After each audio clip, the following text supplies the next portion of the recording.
नमस्कार। आज के इस वीडियो में हम बात करने वाले हैं कि जो देवली उनियारा का निर्दलीय प्रत्याशी नरेश मीणा को हराने में किसका हाथ है, उनकी हार के जिम्मेदार कौन है, इसी को लेकर हम बात करने वाले हैं। तो ये वीडियो बहुत ही ज्यादा इंटरेस्टिंग होने वाला है, तो आप इस वीडियो में आखिर तक बने रहें।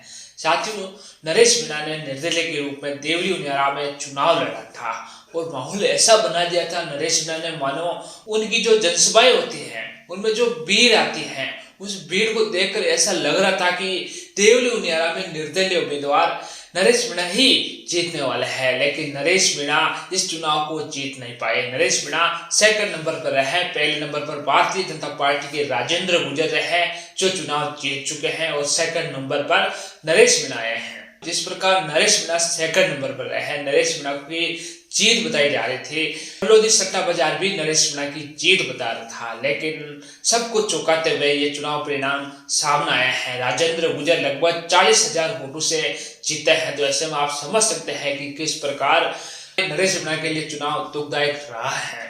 लेकिन इस हार के जिम्मेदार कौन है, हम किसको इस हार के जिम्मेदार मान सकते हैं? अगर वहां के स्थानीय लोगों की माने, जो कि नरेश मीणा के समर्थक थे, उनका कहना है कि इस हार के जिम्मेदार जिसके साथ नरेश मीणा ने गठबंधन किया था वही है। इनमें रविंद्र सिंह भाटी, हनुमान बेनीवाल और राजकुमार राउत और चंद्रशेखर आजाद। हम इनको जिम्मेदार इसलिए कह रहे हैं कि नरेश मीणा ने इनके साथ गठबंधन किया था। गठबंधन मतलब एक सार्वजनिक गठबंधन हुआ था। इस गठबंधन को लेकर 5 पांडवों का भी नाम दिया गया था, लेकिन यह गठबंधन केवल दिखावे मात्र का ही था। अगर गठबंधन था तो हनुमान बेनीवाल को भी नरेश मीणा के लिए प्रचार करके देवली उनियारा आना चाहिए था। मैं आपको बता दूं, पिछले 2023 के चुनाव में हनुमान बेनीवाल के आरएलपी के प्रत्याशी ने विक्रम गुर्जर ने लगभग 20,000 के आसपास वोट प्राप्त किए थे। ऐसे में आप समझ सकते हैं कि नरेश मीणा के लिए अगर हनुमान बेनीवाल जनसभा करते तो शायद नरेश मीणा की इतनी बुरी हालत नहीं होती। और यहाँ पर राजकुमार राउत आते हैं। जिस प्रकार राजकुमार राउत के समाज की, यहाँ पर आदिवासी समाज के कई वोटर्स निवास करते हैं, अपना विशेष प्रभाव भी रखते हैं। यहाँ पर अगर राजकुमार राउत जनसभा करते तो शायद यह परिणाम नहीं होता, परिणाम कुछ और होता। राजकुमार राउत को इतना समय नहीं मिला कि वो यहाँ पर जनसभा कर ले। तो अगर गठबंधन हुआ है तो सभी नेताओं को यहाँ पर आना चाहिए, नरेश मीणा के लिए जनसभा करनी चाहिए थी। इस गठबंधन को नाम मात्र ही बना दिया। वहीं अगर हम रविंद्र सिंह भाटी की बात करें, जो कि शिव विधायक हैं, रविंद्र सिंह भाटी को भी यहाँ पर आना चाहिए, जो राजपूत समाज के वोटर्स है, भारतीय जनता पार्टी के खाते में लंबे समय से जाते रहे हैं। ऐसे में अगर यहाँ पर रविंद्र सिंह भाटी आते और उनसे अपील करते तो शायद ये नरेश मीणा की ओर रुख बदल सकते थे। लेकिन यहाँ पर रविंद्र सिंह भाटी ने भी जनसभा नहीं की। और चंद्रशेखर आजाद, जो कि आजाद पार्टी के राष्ट्रीय अध्यक्ष है और SC/ST वर्ग में अपना विशेष दबदबा रखते हैं, तो ऐसे में यहाँ पर अगर आजाद समाजवादी पार्टी के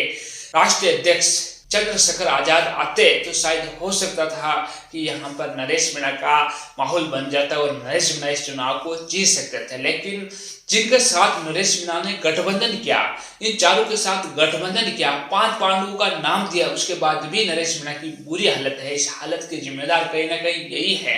अगर ये गठबंधन को सीरियस लेते हैं और यहाँ पर नरेश मीणा के लिए जनसभा करते तो शायद नरेश मीणा इस चुनाव को जीत सकते थे। लेकिन इनमें से एक भी नरेश मीणा के लिए प्रचार प्रसार करने नहीं आया। इससे ये सीधा साबित होता है कि नरेश मीणा के हार के जिम्मेदार कहीं ना कहीं ये चारों है।